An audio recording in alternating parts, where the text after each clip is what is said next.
Acaba de terminar de hablar el exmandatario Evo Morales en la Feria Nacional y Popular del Libro de Santa Fe y ahora habla el presidente de la Nación, Alberto Fernández. Una semana llena de recuerdos y llena de alegrías. Fue una semana que empecé almorzando con Lula libre y electo presidente.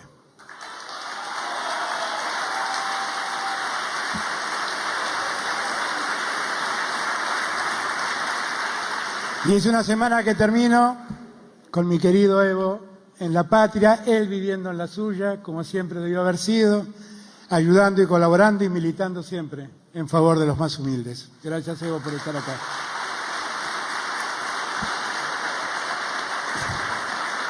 La verdad es que Evo nos ha dado mucho para pensar de lo que fue esa experiencia de su gobierno, la experiencia de Bolivia, la experiencia que hoy en día lleva Luis Arce, acompañado por Evo y por muchos compañeros allí en Bolivia.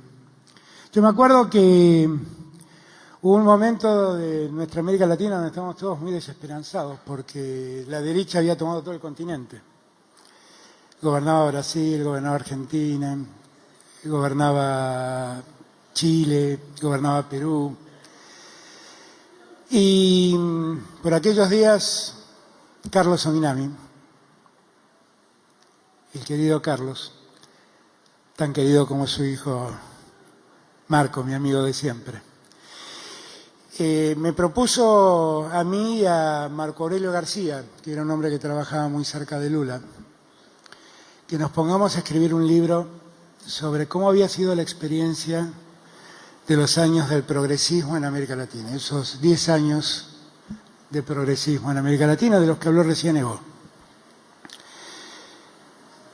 que tuvieron en Uruguay a presidentes como Tabaré y Pepe, que tuvieron en Argentina presidentes como Néstor y Cristina, que tuvieron en Chile presidentes como Bachelet y Lagos, que tuvieron a Evo de presidente de Bolivia, que tuvieron a Correa como presidente de Ecuador, que tuvieron a Chávez como presidente de Venezuela y que tuvo a Lula como presidente de Brasil esos años.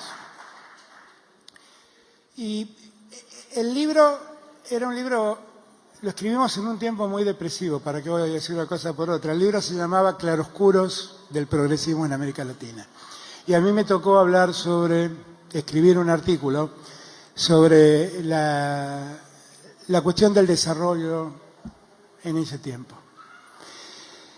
Y la verdad es que hice una lectura bastante descarnada, donde saqué una conclusión, que el único país que en ese tiempo había cambiado la estructura económica de la sociedad era Bolivia. Y en verdad lo había hecho porque había tomado una decisión que cambió la estructura económica de Bolivia, que fue la nacionalización de los hidrocarburos.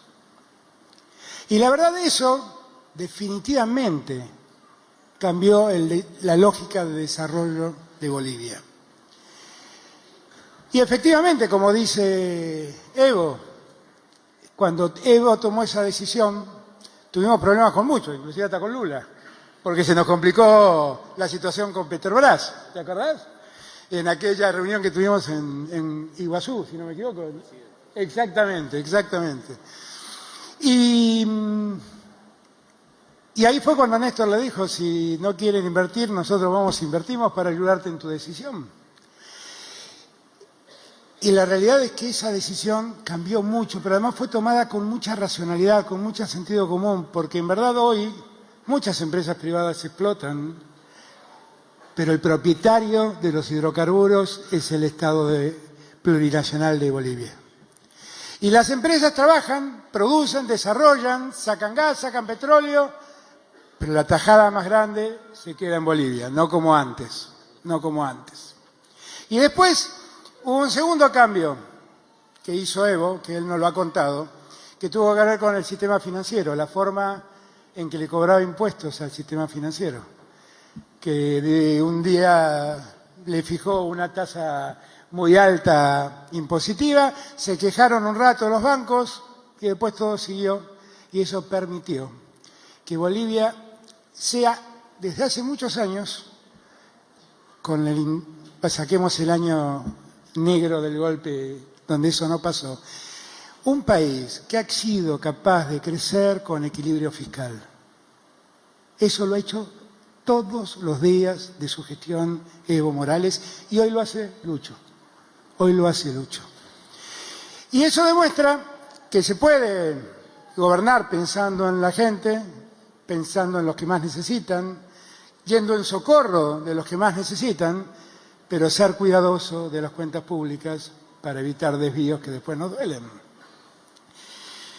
Ahora, todo esto de lo que estamos hablando, Evo y yo acá en este lindo encuentro al que nos invitó Kiko.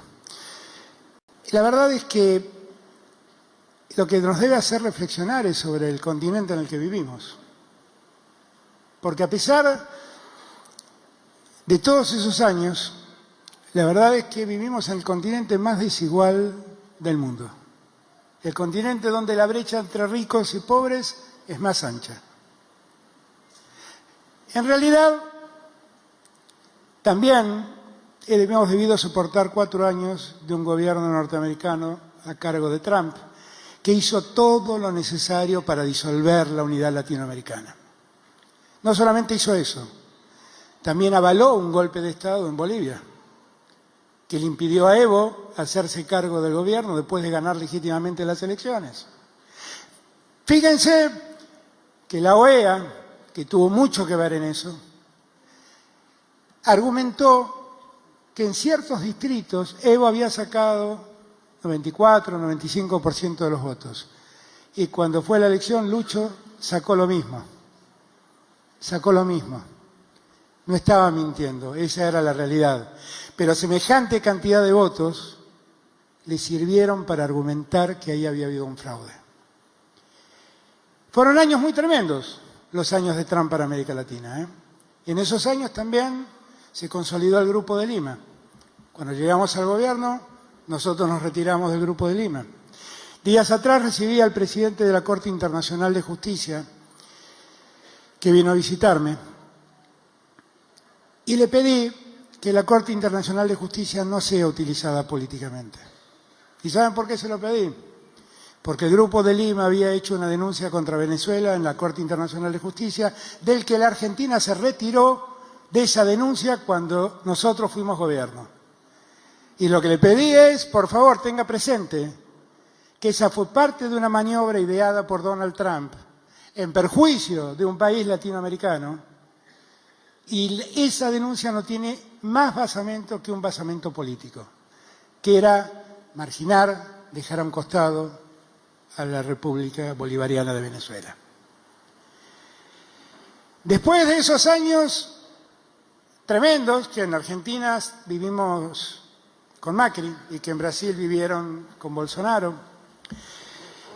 nosotros tuvimos que llegar al gobierno en condiciones muy, muy complejas, definitivamente, con una deuda como ningún otro país en Latinoamérica tiene. Una deuda que solo sirvió para que algunos vivos se enriquezcan y se lleven el dinero fuera del país, y que nunca hay que olvidarlo y siempre hay que recordarlo para que pongamos la responsabilidad en cabeza de quien cabe. Nosotros, con todo ese desorden, tuvimos que enfrentar el problema de la pandemia. Y cuando estábamos empezando a resolver el problema de la pandemia, apareció esta guerra que trajo todos los efectos de los que habló recién Evo. Aumentos en la energía, aumentos en los alimentos y el desorden generalizado que se vive en todo el mundo en esa materia.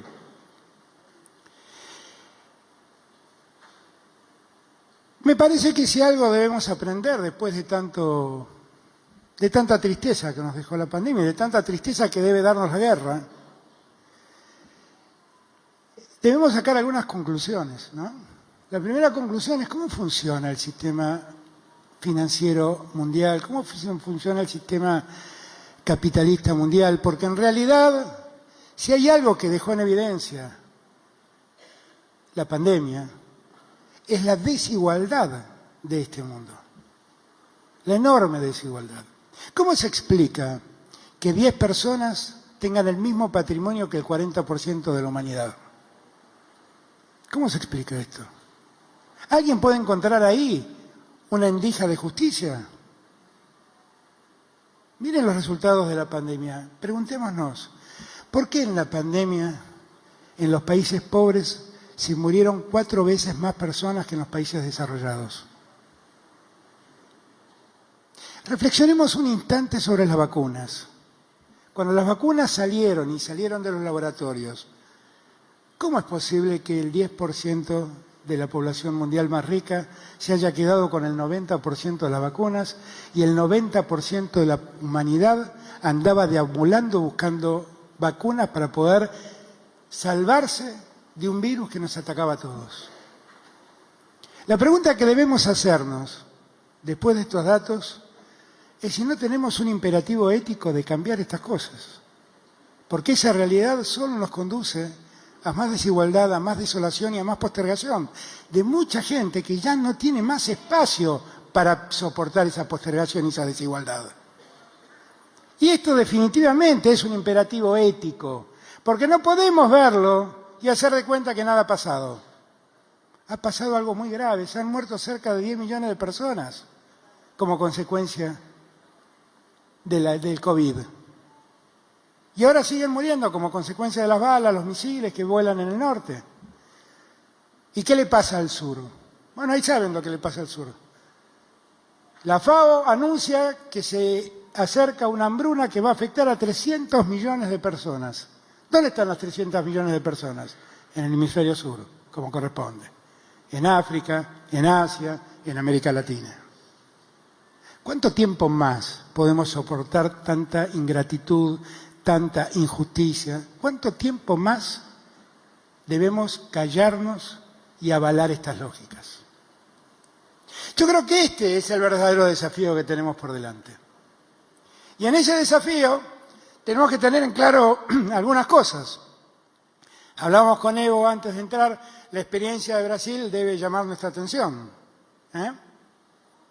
Debemos entender que tanto dolor hemos pasado y que toda la crisis, sumémosle la crisis argentina, ha generado en muchos argentinos desgano, desazón, desesperanza. La idea de que no hay un horizonte. Y en ese ánimo que se multiplica a través de los medios de comunicación, la derecha tiene un campo orégano para sembrar más desánimo y para sembrar antipolítica, para sembrar odio a la política. Y esto pasa, y lo acabamos de ver en Brasil. Y esto pasa en Argentina. Y lo acabamos de ver, lo vemos todos los días en Argentina, ¿para qué vamos a decir una cosa por otra? Por lo tanto, yo creo que, también creo, que tenemos un continente maravilloso. Miren, si el mundo necesita alimentos, tenemos en Brasil, en Argentina, en Paraguay, en Uruguay, grandes productores de alimentos. Si el mundo necesita litio, tenemos en Chile, en Bolivia, en Argentina, el 66% del litio que hay en el mundo. Si el mundo necesita hidrógeno, tenemos en Chile, en Argentina, en Bolivia, en Perú, en Ecuador, una enorme capacidad para producir hidrógeno. Si el mundo necesita gas como energía de transición, acá voy a ser autorreferente, tenemos en Argentina la segunda reserva mundial de gas no convencional, que nos da una excelente oportunidad para darle al mundo la energía que necesita. ¿Tenemos posibilidades de crecer? Claro que tenemos posibilidades de crecer. ¿Tenemos posibilidades de cambiar la estructura económica del continente? Claro que podemos hacerlo. No es verdad que América Latina nació para vender productos primarios. No es verdad que la industria no puede existir en América Latina. Debe existir. Y a todos los productos primarios que nosotros producimos debemos agregarle valor. Eso es lo que hacemos, Evo, cuando vos te llama la atención el caso de los biocombustibles. Los biocombustibles empezamos a analizarlos con Néstor, porque la Unión Europea ya advertía que iba a utilizar a 10 años vista un porcentaje que creo que era del 10% iba a cortar los combustibles con un 10% de biocombustible. Entonces sacamos una ley de producción, de promoción del biocombustible. Europa no cumplió tanto con lo que decía, pero nosotros seguimos desarrollando biocombustible. Y el biocombustible es una alternativa para cortar el combustible fósil. Y es una alternativa para aliviar los problemas que hoy tenemos de falta de combustibles, de falta de petróleo. Pero también uno podría pensar en todo lo que países de Latinoamérica son capaces de hacer. Voy a hablar de la Argentina, voy a ser autorreferente una vez más. Pero pensemos que nosotros desarrollamos energía nuclear. Somos capaces de competir con Francia en el mundo con nuestros reactores nucleares que se hacen en el INVAP, allí en Río Negro. Lo hacen científicos y científicas argentinas. Somos productores de radioisótopos. Aplicamos el conocimiento nuclear para la medicina. De los pocos países del mundo que lo hacen. Somos uno de los 10 países del mundo que fueron capaces de hacer satélites y tienen satélites propios orbitando sobre nosotros. Y ahora, hace unos días atrás, lanzamos el proyecto de construir nuestro propio lanzador de satélites, el cohete que ponga el satélite en el espacio. Y los satélites van a salir, y los satélites ya no van a salir más de Cabo Cañaveral, no van a salir más de la Florida, van a salir de Bahía Blanca, van a salir del sur de Buenos Aires.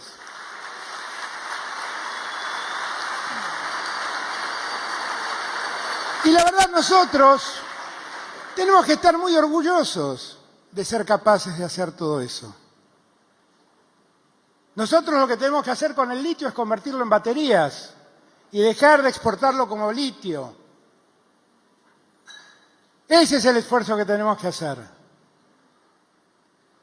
Nosotros tenemos que ser capaces de producir hidrógeno, porque tenemos vientos extraordinarios en nuestra tierra y tenemos que ser capaces de generar más parques eólicos y más parques solares, porque tenemos lugares de radiación solar que son únicas en el mundo.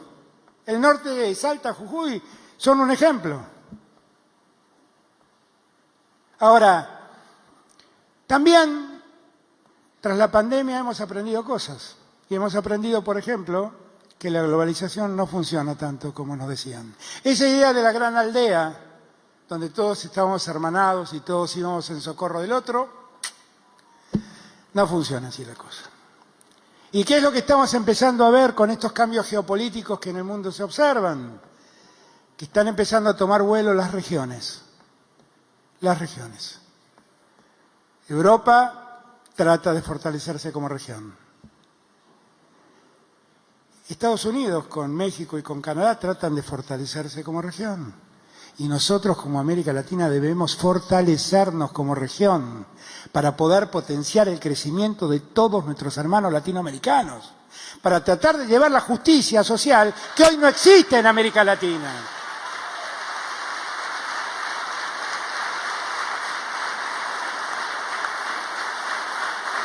Y lo que tenemos que entender es que frente a una derecha que es capaz de unirse como se ha unido en todos lados, porque la verdad en Chile sacó el 45% cuando Boric ganó y Petro ganó, pero el 45% sacó la derecha.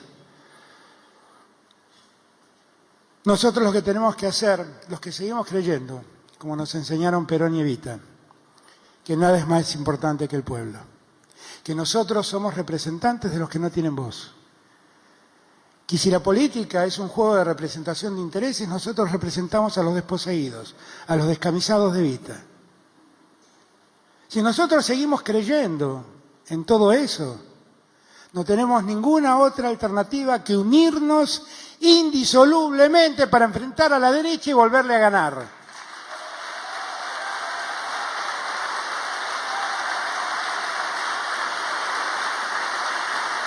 Y si es que Y si es que existen diferencias entre nosotros, porque pueden existir, ¿por qué vamos a pensar que entre nosotros tiene que haber una lógica única, un discurso único?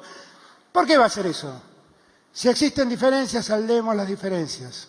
Miren, recién Evo contaba cuál era el lema de la Constitución que permitió convertir a Bolivia en un Estado plurinacional, que es perfectamente aplicable a nosotros.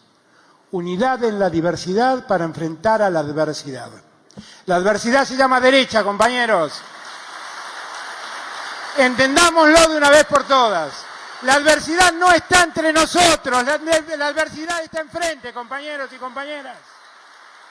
La adversidad nos sigue amenazando todos los días, compañeros y compañeras. Un día le ponen la pistola en la cabeza a Cristina y otro día le ponen la pistola al pueblo argentino. Entendámoslo de una vez por todas, entendámoslo. Así es que yo quiero agradecerles a todos y todas el haber estado hoy acompañándonos hoy, a Evo y a mí. Gracias, Kiko, por permitirnos participar de este evento. Es la segunda vez que lo hago. Un aplauso para Kiko.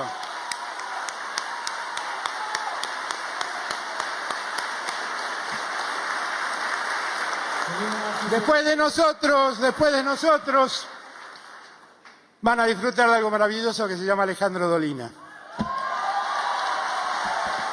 Disfrútenlo. Gracias, Evo, por estar bien. Gracias, Evo, por estar en esta patria. Esta es tu casa, siempre lo sabes. Esta es tu patria. Gracias, compañeros y compañeras. Más unidos que nunca a seguir peleando. Gracias. Señoras y señores. Habló el presidente de la Nación en la Feria del Libro Nacional y Popular de Santa Fe junto a Evo Morales. Dijo varias frases el mandatario argentino y entre las frases y en su discurso se refirió por supuesto a las cualidades de América Latina y a la necesidad de fortalecernos como región. Hasta aquí un flash informativo de Televisión Pública Noticias.